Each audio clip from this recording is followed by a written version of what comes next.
Hey, what's up, everybody, and welcome back to News Dose. And if you're excited for the upcoming Spider-Man 2, you're probably going to be pretty excited about what happened today because they just dropped a trailer, which, by the way, continues to look fantastic. But even more so, they revealed some limited edition items that really showcases the brilliant design of the PlayStation 5. I heavily praised this feature a few years back, but Sony has yet to really take full advantage of this, at least until now. This is pretty cool stuff and a big win for the PlayStation 5. Then also another brief update on the Microsoft Activision Blizzard case. The FTC just paused their in-house hearing against the Microsoft Activision Blizzard merger, though reportedly this might be procedural with a possible revival later on.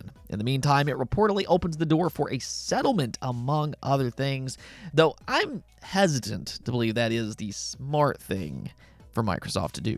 As always, though, do hit those buttons below if you're enjoying the content. But with that said, let's just go and jump right into things. Starting off with Remnant 2. Remnant 2 is set to release next week on July 25th, and I know there's a lot of excitement for this game. A lot of people out there really enjoyed the first one, and, you know, if you are one of those fans, I'm pleased to say that Remnant 2 is reviewing well with an 80 overall score on Metacritic as of this recording. It right now has 22 total reviews, though it has been pointed out that the reason that there's only PC reviews as of this moment is because they never offered console codes for review.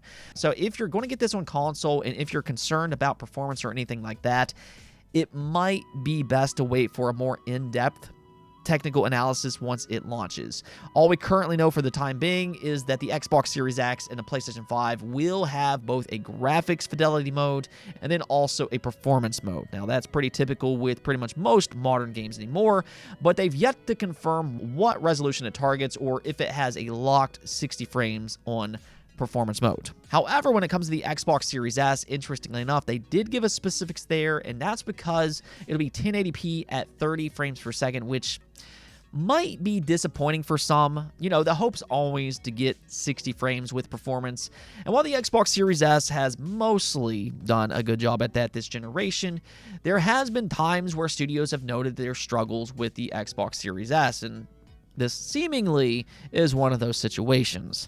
Now, at the same time, though, if you do have an Xbox Series S and if you just don't want to play at 30 frames, I can understand that, but there is an off chance that a 60 frames update will come at a later date. This has happened with a few games this generation, so just kind of crossing my fingers that that will eventually happen. Either way, it is nice to see Remnant 2 review well. Just go and add this to the list of games to play in 2023 when it releases next week on July 25th.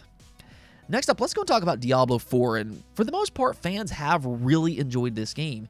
It had a monstrous opening, 10 million people have already played it, it's reviewed well, and everything seems to be going swimmingly for Blizzard and Diablo. The future is bright indeed, though the present, on the other hand, is a little bit more shaky because the community sounds disgruntled as of this moment.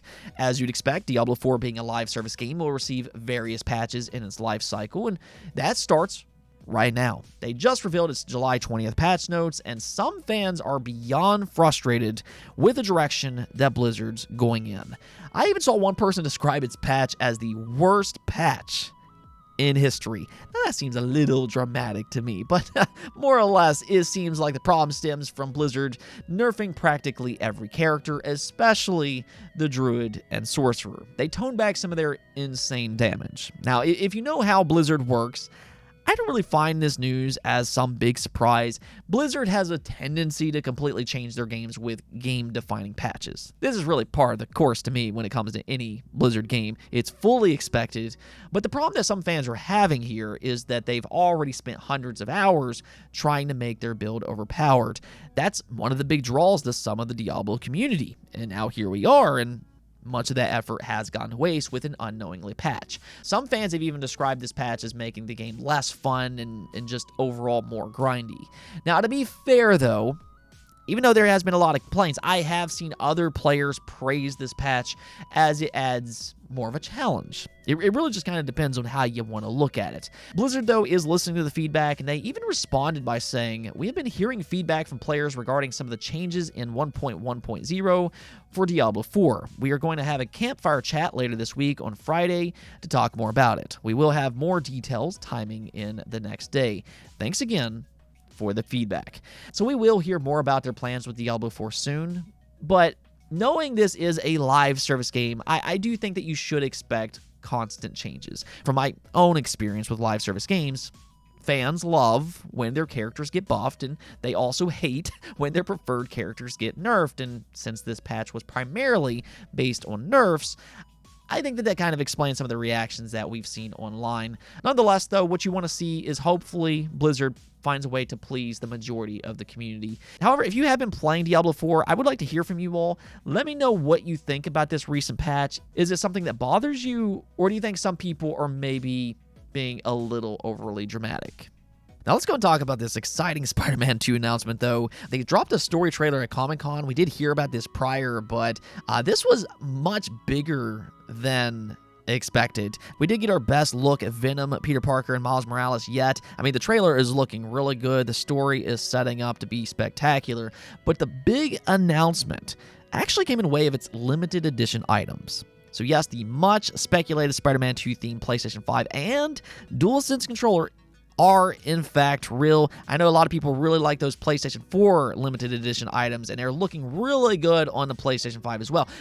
But here's the cool part. If you already own a PlayStation 5, you don't have to repurchase a PlayStation 5 just to get these items. Instead, you remember how everybody got so excited about the potential of having replaceable PlayStation 5 shells when it first launched?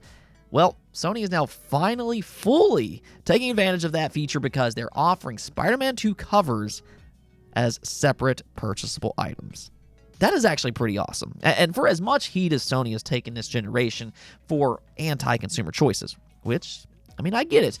But this, on the other hand, is very pro-consumer. By the way, this also includes the DualSense controller as well. You can buy that separately. You do not have to buy the console just to get that controller. Now, if you are interested in any of these, though, they will be available ahead of Spider-Man 2's official launch, which is October 20th.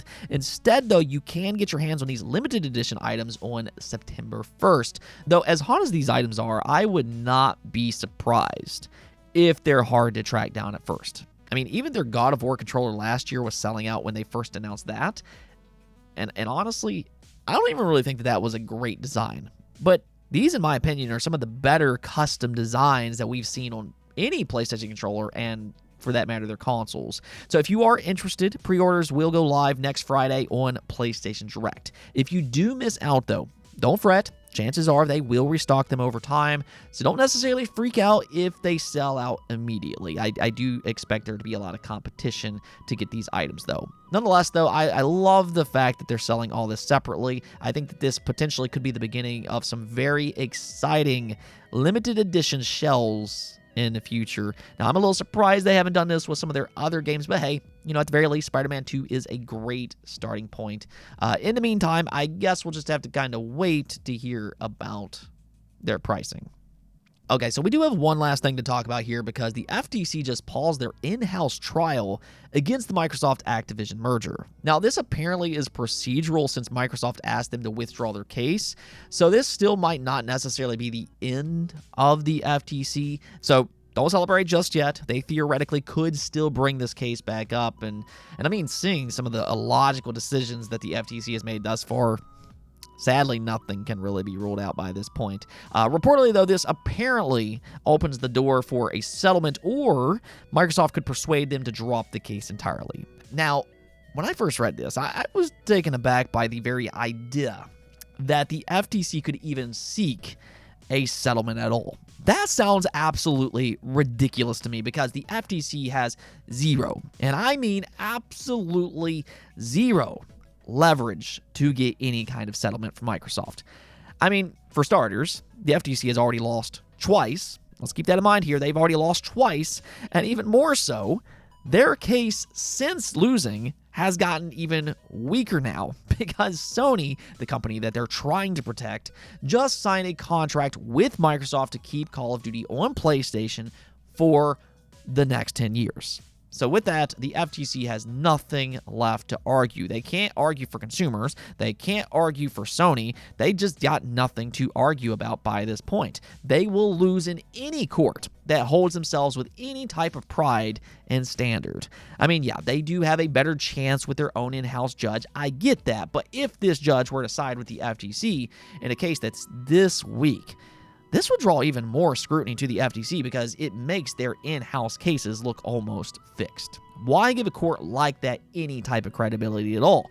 So I don't really see a reason for Microsoft to offer a settlement to the FTC. If the FTC wanted a settlement, they probably should have done this like a year ago instead of wasting everybody's time and money in the hopes to kill the deal with delay tactics.